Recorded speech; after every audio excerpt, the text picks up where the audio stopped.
matrix are also a host of other cells, including hair follicles, sweat and oil glands, and the blood vessels that feed the flesh with oxygen and nutrients.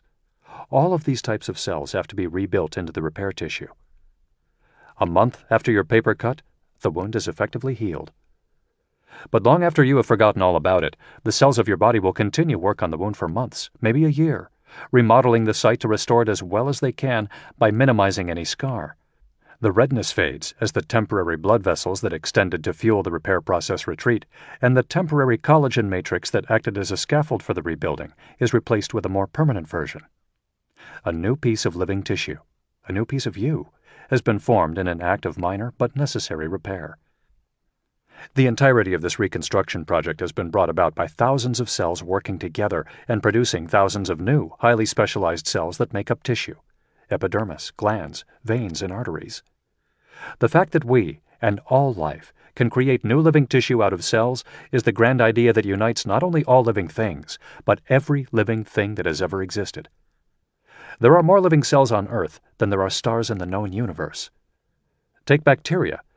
My crude estimate is that there are something like 5 million trillion, that's 5 with 30 zeros after it, bacteria cells on Earth.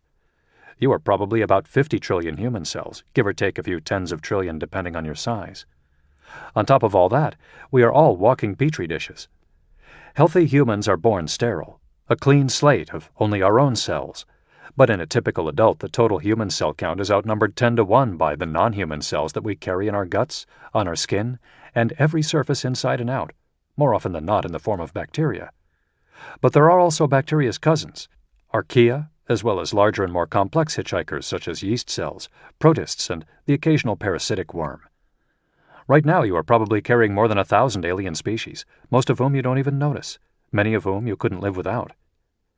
Mostly these passengers are a fraction the size of human cells, so by mass we're still mostly human. At a cellular level, though, we are mostly other things. These numbers are so large as to be bewildering, but they do reflect that our planet is flooded with life, and that life is only carried by cells. Though the reconstruction project of your healing paper cut is awesomely complex, at the same time it is utterly mundane. A cut, a wince, and within a few days, new skin to patch it up. Similar processes occur billions of times every minute all over our planet. Not just paper cuts and wound healing, but also the fundamental processes of all life take place through cells. As we shall see, every single one of these cells, including the new skin cells on your finger, was born when an existing cell divided in two. And because of that simple fact, the cells in your cut have an ancestry dating back 4 billion years to the one exception to this rule, the very first cell. When new cells are born to patch up that cut, they are the latest in a chain that leads back, perfectly unbroken, to the very beginning of life on Earth. How do we know this? What is a cell? How are cells able to perform this, or indeed any process? How a cut heals may seem trivial, a biological act, albeit one of sophisticated orchestration, that is performed without thought. But in asking how such a refined process came to be, we will arrive ultimately at the same questions and answers that address the nature and origin of life. This audiobook is about those questions and their possible answers, the origins of our lives, the origins of all life, and the origins of new life. And at the heart of them all is our modern understanding of the cell. Where life comes from is one of a small handful of the most fundamental questions we can ask. It is a question that has preoccupied humanity throughout its existence. Every culture and every religion has a creation myth, from the ancient Egyptians, who had a god sneezing, spitting, and masturbating to create the world, to the comparatively restrained Christian story in the book of Genesis, where life was created ex nihilo, out of nothing, and humans out of mud.